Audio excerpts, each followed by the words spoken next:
Di balik setiap konflik, ada inovasi teknologi yang luar biasa. Dunia militer selalu menjadi pionir dalam pengembangan teknologi baru, dan kendaraan militer adalah salah satu buktinya. Dalam video ini, kita akan mengungkap 5 kendaraan militer yang memamerkan teknologi paling canggih di dunia, dari sistem persenjataan yang mematikan hingga fungsi yang spesifik. 5. Crusher. Crusher adalah 6.000 kg kendaraan tempur darat tak berawak off-road otonom yang dikembangkan oleh para peneliti di Pusat Teknik Robotika Nasional Universitas Carnegie Mellon. Robot ini dapat berjalan di medan kasar, seperti dinding vertikal dengan tinggi lebih dari 1,2 meter, lereng berhutan, dan dasar sungai berbatu. Ia dapat berputar 180 derajat di tempat, menaikkan dan menurunkan suspensinya sebesar 76 cm, lebih dari setengah diameter roda 126 cm, dan bersandar ke samping. Crusher dapat membawa 3.600 kg gabungan baja dan kargo. Menurut Stephen Welby, Direktur Kantor Teknologi Taktis DARPA, kendaraan ini dapat masuk ke tempat-tempat di mana, jika kamu menaiki Humvee, kamu akan keluar dengan cedera tulang belakang. Crusher dapat melihat pasukan musuh dari lebih dari 3,2 km jauhnya dengan kameranya. Crusher dapat mendaki lereng dengan kemiringan lebih dari 40 derajat dan melaju dengan kemiringan lebih dari 30 derajat ke samping. Saat melaju hingga kecepatan maksimum, Crusher dapat melaju dengan kecepatan 42 km per jam, tetapi kecepatan tersebut hanya dapat dipertahankan selama kurang dari 7 detik. Robot ini memiliki rangka ruang yang terbuat dari aluminium dan titanium, dan pelat selip untuk melindungi robot dari hantaman benda berat seperti batu-batu besar. Crusher juga memiliki mesin hibrida yang mampu menempuh jarak beberapa mil dengan sekali pengisian baterai. Mesin diesel kemudian menyala untuk terus menyalakan Crusher dan mengisi ulang modul baterai. Mesin diesel ini berasal dari Volkswagen Jetta Diesel. 4. M104 Wolverine.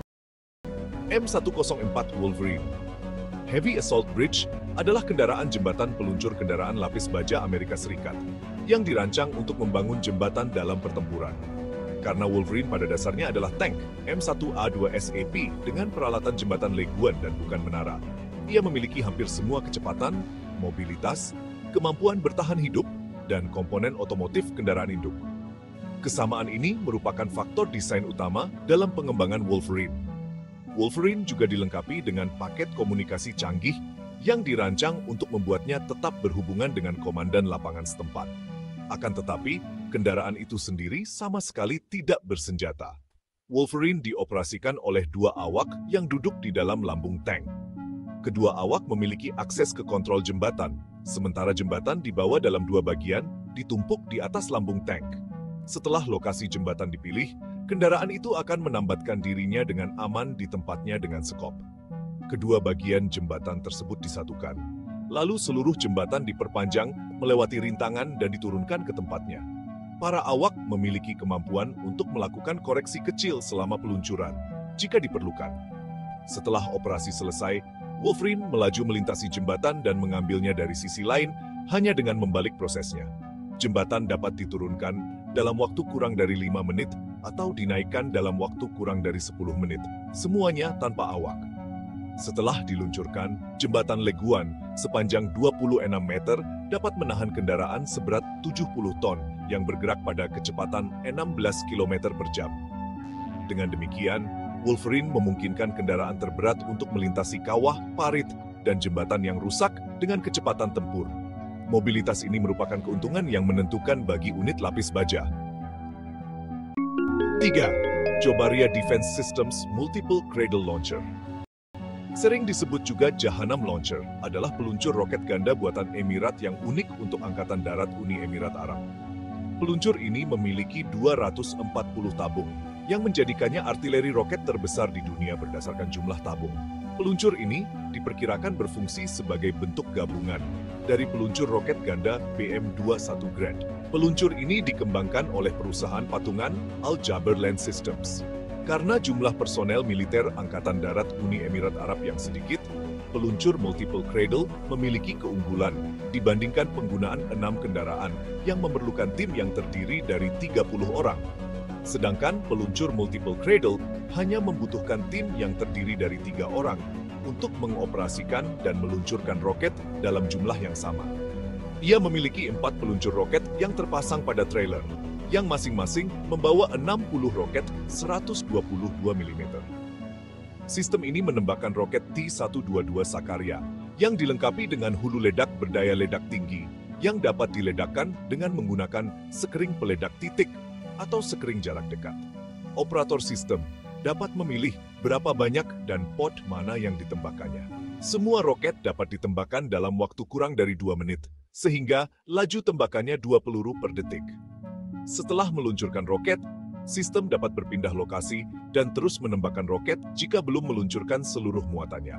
Atau jika sudah, kemudian dipersenjatai kembali oleh kendaraan pendukung dalam waktu sekitar 30 menit. Kendaraan pendukung memiliki 2 derek yang masing-masing memuat ulang 2 pot sistem. 2. Keiler. Kendaraan pembersih ranjau yang dikembangkan oleh Rheinmetall di Jerman untuk memenuhi persyaratan Angkatan Darat Jerman. Kendaraan ini merupakan konversi dari sasis tank medium M48 Patton yang dikombinasikan dengan mesin diesel turbocharged berpendingin cairan MTU-MB milik Jerman. Peran utama kendaraan Keiler adalah untuk membersihkan jalur melalui ladang ranjau untuk memastikan jalan yang aman bagi prajurit dan kendaraan. Sistem alat pemukul ranjau yang dapat dipasang di bagian depan kendaraan yang digunakan untuk membersihkan ranjau anti-tank dan anti-personel.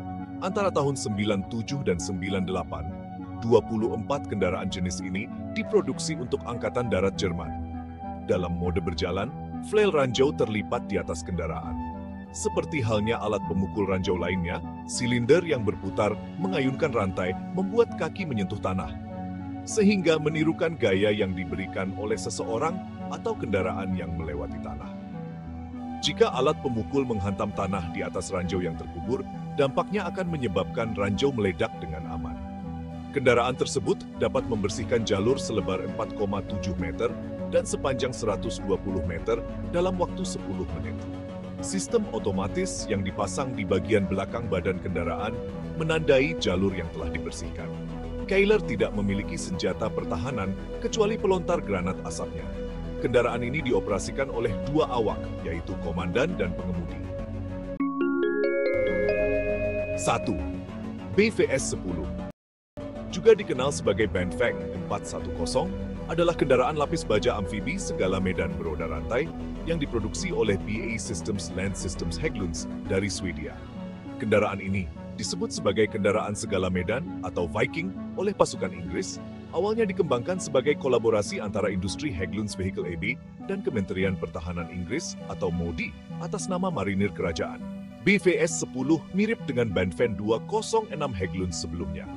Kendaraan ini jauh lebih besar berdasarkan pada sistem kemudi rangka ganda yang menjadi ciri khas kendaraan segala medan Hägglunds. Perbedaan utama dari BV206 yang lebih lama adalah mesin diesel Cummins 5,9 liter yang lebih bertenaga, ground clearance yang ditingkatkan, dan sasis, powertrain dan unit kemudi yang baru dikembangkan yang memberikan kendaraan kecepatan yang jauh lebih baik, hingga 65 km per jam dari sebelumnya. 51,5 km per jam. Memberikan kenyamanan di jalan raya serta di medan, serta kemampuan membawa beban yang lebih besar hingga 5 ton, dan kemampuan untuk menambahkan berbagai subsistem modular seperti pelindung tambahan, dudukan senjata, pengubah beban, dan platform kargo. Terdiri dari 2 bagian mobil depan seberat 5 ton yang mampu membawa 4 penumpang, dan mobil belakang seberat 3,5 ton yang mampu membawa 8 penumpang. Dipersenjatai mulai dari 5,5 mm hingga 12,7 mm, serta peluncur granat otomatis 40 mm. Ditambah persenjataan sekunder peluncur granat asap dan mortir. 5 kendaraan militer ini benar-benar membuat kita takjub dengan teknologi yang ada. Kendaraan yang menjadi favorit kalian. Jangan lupa like, komen, dan subscribe. Dan buat kalian yang penasaran dengan kendaraan militer lainnya, komen di bawah. Siapa tahu tema video kita selanjutnya terinspirasi dari komentar kalian. Sampai jumpa di video selanjutnya.